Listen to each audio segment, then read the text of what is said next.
নিজের সবই জানে, জানার পর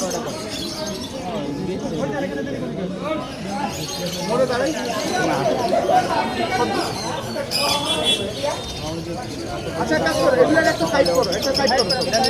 হ্যাঁ একটা সাইড করো, সাইডে দাও, ওই একটা সাইডে দাও, এখানে না, এখানে কাস্টমারদের বিরুদ্ধে দোকানের বিরুদ্ধে সব একটা জায়গা থাকে। বন্য পাখি বিক্রি নিষিদ্ধ।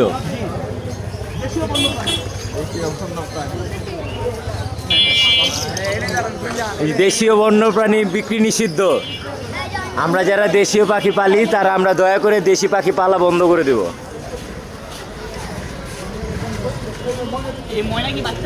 এই যে আমাদের WCC টিম থেকে বন বিভাগের উদ্যোক্তররা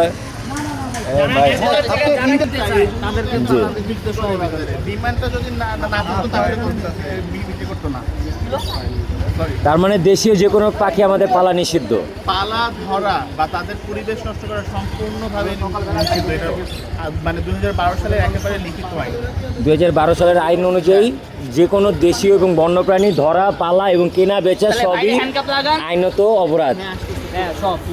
ও তাহলে তো হইলো। এই যে বাইরে এগুলো জব্দ করছে আজকে মিরপুর 1 নম্বর পাখিরহাট থেকে। দেখেন কি অবস্থা দেশি পাখি খাঁচায় আটকে রাখার কারণে। ময়না থাকবে পাহাড়ে, ময়না থাকবে পাহাড়ে, সেটা আজকে ছোট এক খাঁচায়। আমরা গত শুক্রবার কত সুন্দর সুন্দর টিয়া পাখি, এগুলো আমাদের ওয়ার্ল্ডের পাখি। এগুলো কিছু কিছু অসাধু ব্যবসায়ী ধরে হাসতে বিক্রি করার কারণে পাখিগুলো আজকে বিলুপ্তর পর্যায়ে চলে গেছে। শিকার করা হয়, বিড হোম বিডের থেকে বেশি শিকার হয়। শিকার করার পর এখানে নিয়ে আসে। আমরা এখানে আসো, এখানে আসো, এই লোকটা ক্লিয়ার করো। সকাল যে রেট দেখি তখনও তো পাখি কম পায় নাই, 30টা পাইছে, 30টা সকালে 30টা পাইছে।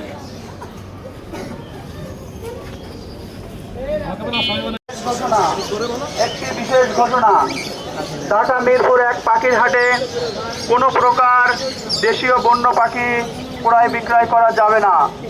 যদি কেউ এই ধরনের অপরাধে জড়িত থাকে, বন্যপ্রাণী আইন 2012 অনুযায়ী দেশীয় পাখি ক্রয় বিক্রয় করিলে 2 বছর জেল অথবা 50,000 টাকা জরিমানা করা হবে। তাই আমরা কেউ দেশীয় প্রজাতির পাখি ক্রয় বিক্রয় থেকে বিরত থাকব।